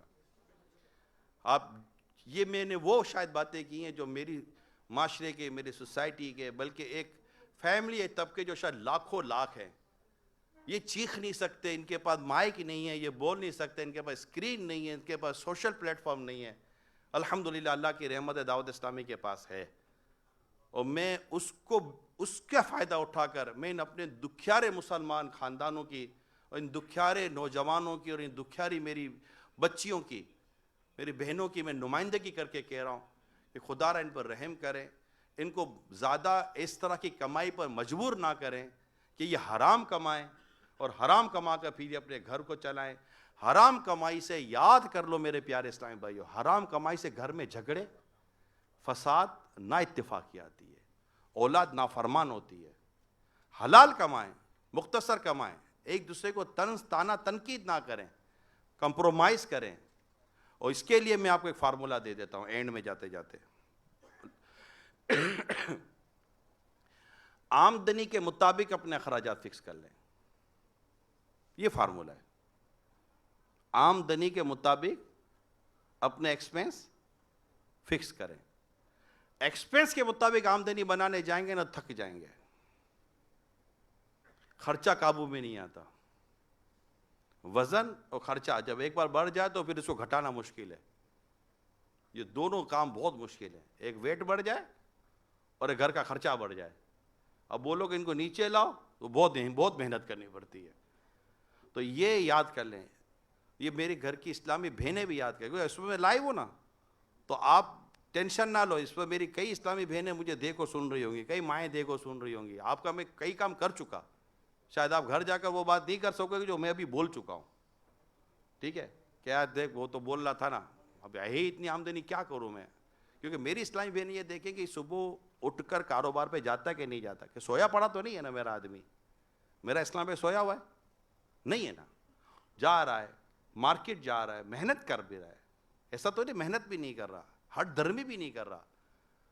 اب جو بیچارہ کر سکتا تھا وہ کر رہا ہے, رات کو تھکا آ رہا ہے, گھر آ رہا ہے, مزید کوشش کر رہا ہے. اس کو تھوڑی اچھا لگتا ہے کہ میں مطلب کہ یوں مانگتا مانگتا پھروں نہ, مطلب کہ یوں تنگ دستی کے ساتھ رہو. بیچارہ جو کر سکتا ہے کر رہا ہے, مزید جو بہتری آئے گی کرے گا, لیکن کر تو رہا ہے نا. پڑا ہوا تو نہیں ہے, سویا تو نہیں ہے, اڑاتا تو نہیں ہے, کوئی نشے کا عادی تو نہیں ہے, کوئی شرابیں تو نہیں پیتا, کوئی جوا تو نہیں نہ کھیلتا, کوئی ادھر ادھر دوستوں پہ تو خرچ کر کے نہیں آ جاتا نا. فیملی کے لیے کر رہا ہے نا جو کر رہا ہے, آپ کو کھلانے پلانے کے لیے کر رہا ہے نا, تو اب کر رہا ہے. اب جو بیچارے کے نصیب, اب جو مقدر تھا وہ ہے, آپ کے بھی نصیب میں یہی ہے, اس کے نصیب میں بھی یہی ہے. تو محبتوں سے رہو نا یار, کیوں لڑکے جیتے ہو یار. کب لاؤ گے کب لاؤ گے, روزانہ دال کھائیں, روزانہ دال بھی نہیں ملے گی تو کیا کر لو گے. اللہ نے رزق تو دیا ہے نا یار, پیسہ نہیں ہے رزق تو ہے, امیری نہیں ہے رزق تو ہے, دولت نہیں ہے رزق تو ہے. رزق تو ہے یا نہیں ہے, پانی پی رہے رزق نہیں ہے. اگر اللہ نہ کرے یہ رزق بھی رک گیا تو کیا کرے گا. جس دن رزق رکا نا ٹینشن نہ لیں, جس دن رزق ختم ہو گیا نا اس دن آپ زندہ بھی ہیں, آپ قبر میں ہوں گے. یہ بھی ذہن بنا لیں آپ. جب بندے کا رزق پورا ہو جائے گا تو وہ قبر میں اترے گا, کیونکہ اس کے موت کا ٹائم ہو گیا. وہ جب تک زندگی ہے رزق ملے گا, یا جب تک رزق ہے زندہ ہے. زندگی ختم رزق ختم, یہ سارا یہ ساتھ ساتھ چل رہا ہے, ایک آگے پیچھے نہیں ہے. پھر اب قبر میں اتر گئے, کیا رزق بولنا.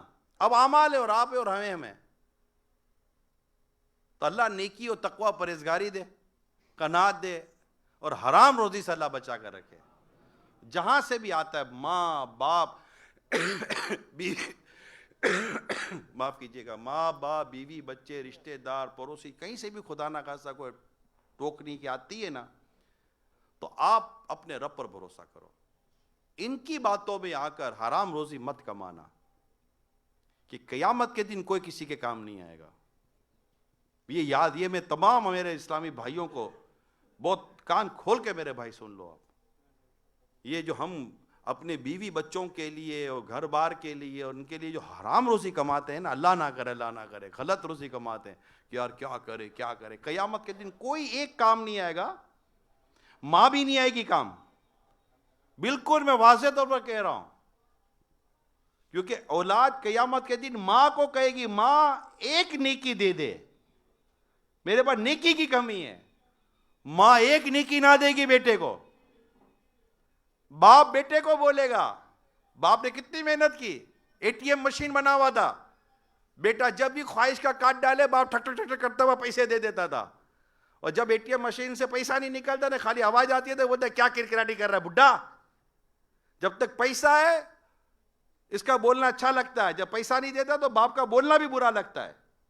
یہ ہمارے بدقسمتی ہے. جنرل بات کر رہا ہوں, 100% بات نہیں کر رہا.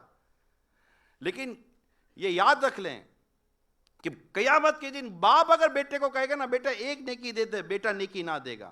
نہ بیٹے کو باپ نیکی دے گا, نہ ماں بیٹے کو نیکی دے گی, نہ بیٹا ماں کو نیکی دے گا, نہ بیوی شوہر کو دے گی, نہ شوہر بیوی کو دے گا. قیامت کا معاملہ بڑا ہی نفسا نفسی کا معاملہ ہے. اے کیا کورونا میں نہ دیکھا کون کس کا تھا؟ چلو بتاؤ نا یار, کون کس کا تھا؟ باپ کو کوئی ہاتھ لگانے جاتا تھا کورونا ہو گیا تو؟ بیٹے کو کورونا ہو گیا کیا باپ آیا؟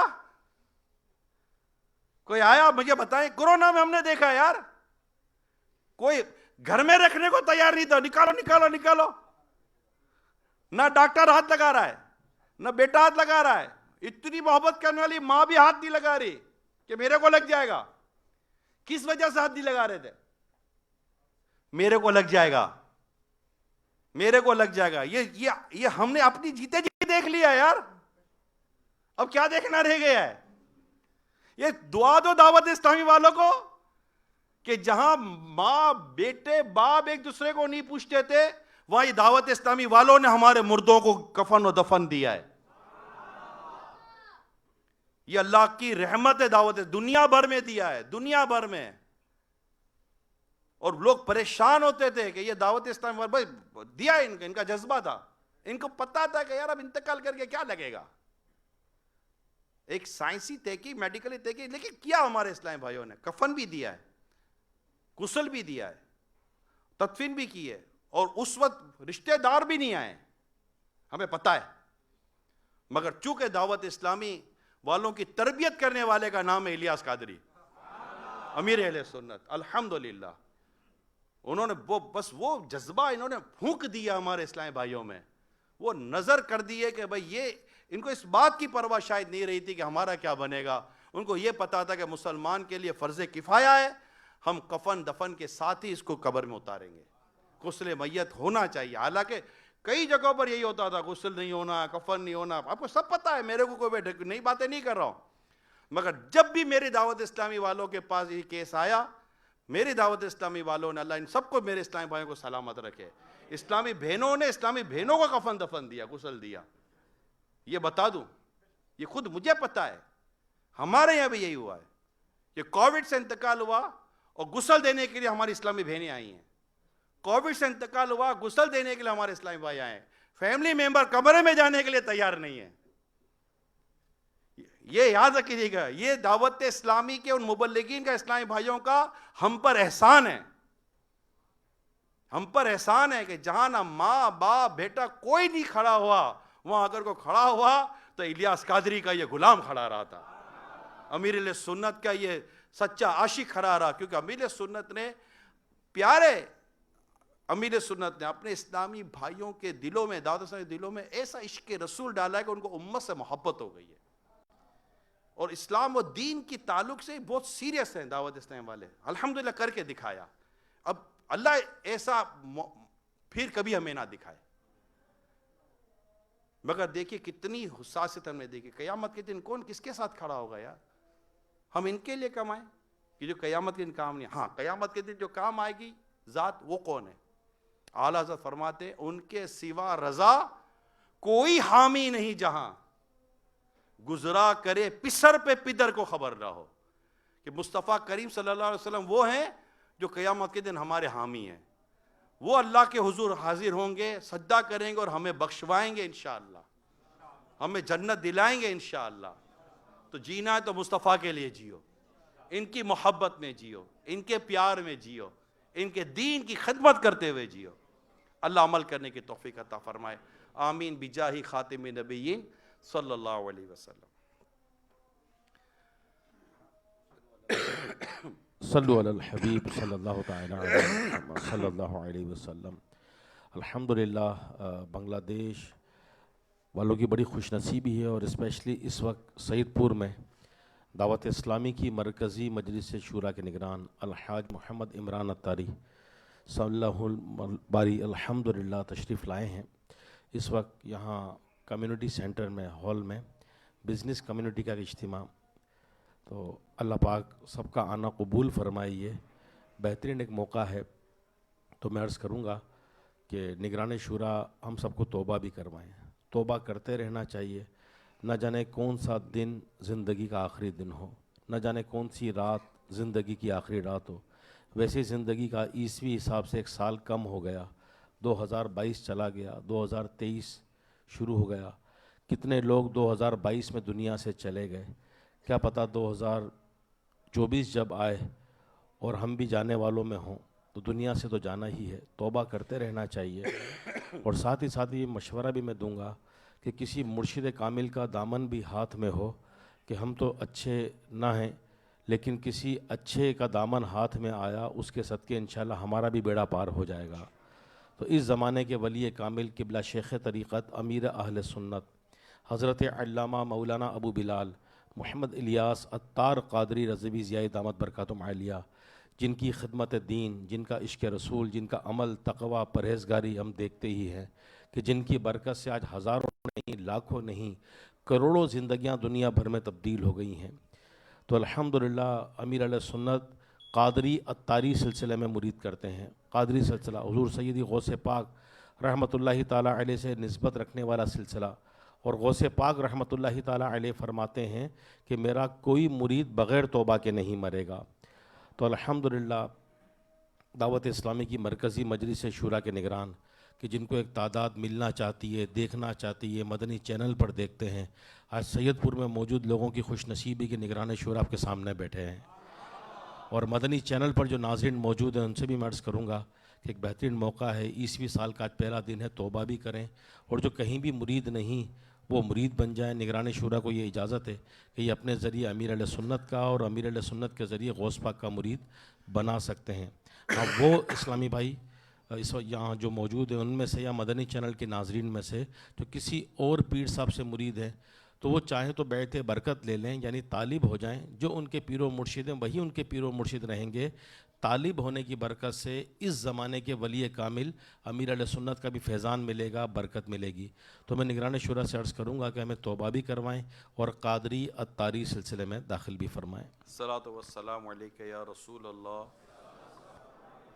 وعلی آلک واصحابک یا حبیب اللہ، لا الہ الا اللہ محمد رسول اللہ صلی اللہ علیہ وآلہ وسلم۔ توبہ کرتا ہوں میں اپنے تمام پچھلے گناہوں سے، اور وعدہ کرتا ہوں میں کہ آئندہ شریعت پر چلوں گا، بد مذہبوں اور برے لوگوں کی صحبت سے بچتا رہوں گا، نماز روزے کی پابندی کرتا رہوں گا، والدین کی نافرمانی، جھوٹ، غیبت، چغلی، وعدہ خلافی، گالی گلوچ، فلمیں، ڈرامے، گانے باجے، بے پردگی وغیرہ وغیرہ گناہوں سے بچتا رہوں گا۔ اے اللہ میری اس توبہ کو قبول فرما اور مجھے میرے وعدے پر ثابت قدم رکھ۔ مرید ہوتا ہوں میں خاندان عالی شان قادریہ رضویہ اتاریہ میں نے اپنا ہاتھ آپ کے ذریعے سے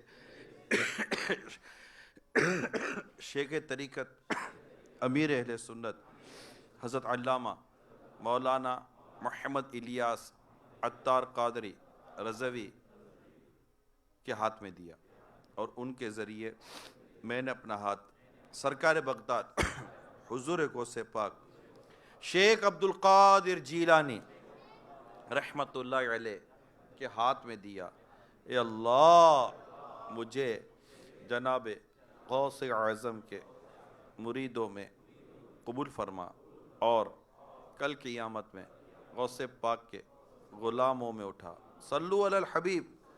الحمدللہ رب العالمین والصلاة والسلام علی سید المرسلین۔ یا رب کریم یا ارحم الراحمین، جزا اللہ عنا محمدا ما هو اہل۔ اللہم ربنا آتنا فی الدنیا حسنہ وفی الآخرۃ حسنہ وقنا عذاب النار۔ اللہم اغفر وارحم وانت خیر الراحمین۔ یا اللہ ہم سب کے گناہوں کو معاف فرما۔ یا اللہ اسلامی بھائیوں کا آنا، لانا، بیٹھنا، سننا سنانا مولا سب اپنی رحمت سے قبول فرما لے۔ یا اللہ ہمارے گناہوں کو بخش دے، گناہوں کو نیکیوں سے بدل دے، گناہوں کی عادتوں سے جان چھڑا دے۔ یا اللہ ہمیں حلال اور صرف حلال روزی ہی عطا فرمانا، حرام کے لقموں سے بچا، حرام کے روزی سے بچا، حرام کے لباس سے بچا، حرام غذاؤں سے بچا، حرام کاموں سے بچا۔ یا اللہ ہمیں تیری پسند کا بندہ بنا دے، ایمان سلامت رکھ، جان سلامت رکھ، دین سلامت رکھ، ایمان سلامت رکھ، عزت آبرو بھی سلامت رکھ۔ دنیا میں بھی اللہ عزت آبرو کی حفاظت فرما، قبر و حشر میں بھی اللہ عزت اور آبرو کی حفاظت فرما۔ یا رب کریم ہمارے ماں باپ کی مغفرت کر، ساری امت کی مغفرت فرما، ہمارے بیوی بچوں کی بخشش فرما دے۔ یا اللہ جو بیمار ہیں ان کو صحت دے، تندرستی عطا فرما، جو قرض دار ہیں ان کے قرضے اتر جائیں، بے روزگاروں کو رزق حلال آسان اور طیب عطا فرما۔ یا اللہ ہمارے جو شادیوں میں جو رکاوٹیں ہیں، نکاح میں جو رکاوٹیں ہیں، گھر آباد کرنے میں جو رکاوٹیں ہیں، یا اللہ اپنی رحمت سے رکاوٹوں کو دور کر دے، آسانی عطا فرما دے، کرم فرما دے۔ یا رب کریم جو جادو ٹونے آسیب کا شکار ہے نجات عطا فرما۔ یا اللہ جو بد نگاہی کا شکار ہے، بد نظری کا شکار ہے، ان کو بھی اللہ اسے نجات عطا فرما۔ یا اللہ حاسدین کے حسد، ظالموں کے ظلم و شریروں کے شر سے ہماری حفاظت فرما۔ دنیا بھر کے مسلمانوں پر لطف و کرم فرما۔ ہمارے بنگلہ دیش میں بسنے والے تمام عاشقان رسول پر اللہ لطف و کرم فرما دے۔ یا اللہ اس شہر میں، اس شہر کے آس پاس میں جتنے بھی عاشقان رسول رہتے ہیں، اللہ سب کے گھروں پر رحمت نازل فرما۔ مدنی چینل پر، سوشل میڈیا پر جو دعا میں شامل ہے، سب کی نیک اور جائز حاجتوں پر رحمت کی نظر فرما۔ اللہ نیا سال شروع ہو گیا ہے، اللہ اسی سال حج کی سعادت دے، ہر سال حج کی سعادت دے، بار بار میٹھا میٹھا مدینہ دکھا دے اللہ۔ یا اللہ بلا حساب جنت میں داخلہ ہم تمام حاضرین اور مدنی چینل کے ناظرین اور سوشل میڈیا پہ جتنے بھی ہم عاشقان رسول جمع ہیں، بلا حساب جنت میں داخلہ ہم سب کا مقدر کر دے اللہ۔ کہتے رہتے ہیں دعا کے واسطے بندے تیرے، کر دے پوری آرزو ہر بے کس و مجبور کی۔ ان اللہ و ملائکتہ یصلون علی النبی یا ایہا الذین آمنوا صلوا علیہ وسلموا تسلیما۔ صلی اللہ علی النبی الامی وآلہ صلی اللہ علیہ وسلم۔ صلاۃ و سلام علیک یا سیدی یا رسول اللہ۔ سبحان ربک رب العزت عما یصفون وسلام علی المرسلین والحمد للہ رب العالمین۔ لا الہ الا اللہ محمد رسول اللہ۔ صلاۃ و سلام۔ نبی سلام علیکہ یا رسول سلام علیکہ یا حبیب سلام علیکہ صلوات اللہ علیکہ طلع البدر علینا من ثنیۃ الوداع وجب الشکر علینا ما دعا للہ داعی یا حبیبی یا رسول اللہ یا نبی سلام علیکہ یا رسول سلام علیکہ یا حبیب سلام علیکہ صلوات اللہ علیکہ۔ حشر میں سرکار آنا، میرے عیبوں کو چھپانا، اپنے قدموں سے لگانا، ساتھ جنت میں بسانا، یا حبیبی یا رسول اللہ یا نبی سلام علیکہ یا رسول سلام علیکہ یا حبیب سلام علیکہ صلوات اللہ علیکہ۔ مصطفیٰ جان رحمت پہ لاکھوں سلام، شمع بز میں ہدایت پہ لاکھوں سلام، غوث اعظم امام التقی والنقی جلوائے شان قدرت پہ لاکھوں سلام، ڈال دی قلب میں عظمت مصطفیٰ سیدی اعلی حضرت پہ لاکھوں فیض سے جن کے لاکھوں نمازی بنے فیض سے جن کے لاکھوں امام میں سجے اس امیر اہل سنت پہ لاکھوں سلام مصطفیٰ جان رحمت پہ لاکھوں سلام شمع بز میں ہدایت پہ لاکھوں سلام محمد صلو علی الحبیب صلی اللہ تعالی علی محمد صلی اللہ تعالی علیہ وآلہ وسلم। প্রিয় ইসলামী ভাইরা, আলহামদুলিল্লাহ আজ্জাওয়াজাল, আজকে আমরা সৈয়দপুরের এই কনভেনশন সেন্টারে এসেছি। আলহামদুলিল্লাহ সুন্নত বরা বয়ান শুনেছি। তো আমরা যদি চাই নিজেদের মাঝে এই জজবাকে ধরে রাখতে, আমরা যদি চাই সুন্নতে রসুল এর মধ্যে নিজেকেও শামিল করে নিতে, আলহামদুলিল্লাহ দাওয়াত ইসলামীর উদ্যোগে প্রতি সপ্তাহে ফয়জানে শাহজালাল জামে মসজিদে সাপ্তাহিক সুন্নতবরা ইজতিমা অনুষ্ঠিত হয়। তো আমি বলবো জুমার রাত অন্ততপক্ষে 2 ঘন্টা আল্লাহ তাবারাক ওয়া তাআলার পবিত্রগড় মসজিদ শরীফে জিকির ইলাহির মধ্যে, দোয়ার মধ্যে, ইলমে দ্বীনের আলোচনার মধ্যে আমরা শামিল থাকি। আর সাথে সাথে আপনাদের জন্য একটি এলান হচ্ছে, আলহামদুলিল্লাহ আজ্জাওয়াজাল দাওয়াত ইসলামী যেভাবে আমাদেরকে সংশোধন করার জন্য বয়ান, ইলমে দ্বীনের মেহফিল, সাপ্তাহিক ইজতিমা এবং মাদানী কাফলার ব্যবস্থা করে দিয়েছে, ঠিক একইভাবে আমাদের যারা ছোট ছোট বাচ্চা আছে আলহামদুলিল্লাহ তাদেরকেও যেন আমরা সুন্নত মোতাবিক তাদের জিন্দেগিকে আমরা গড়ে দিতে পারি, তাদেরকেও যেন একজন সুনাগরিক হিসাবে আমরা গড়তে পারি। এটার জন্য আলহামদুলিল্লাহ আজ্জাওয়াজাল দারুল মদিনা ইন্টারন্যাশনাল ইসলামিক স্কুল আলহামদুলিল্লাহ আজ্জাওয়াজাল আপনাদের সৈয়দ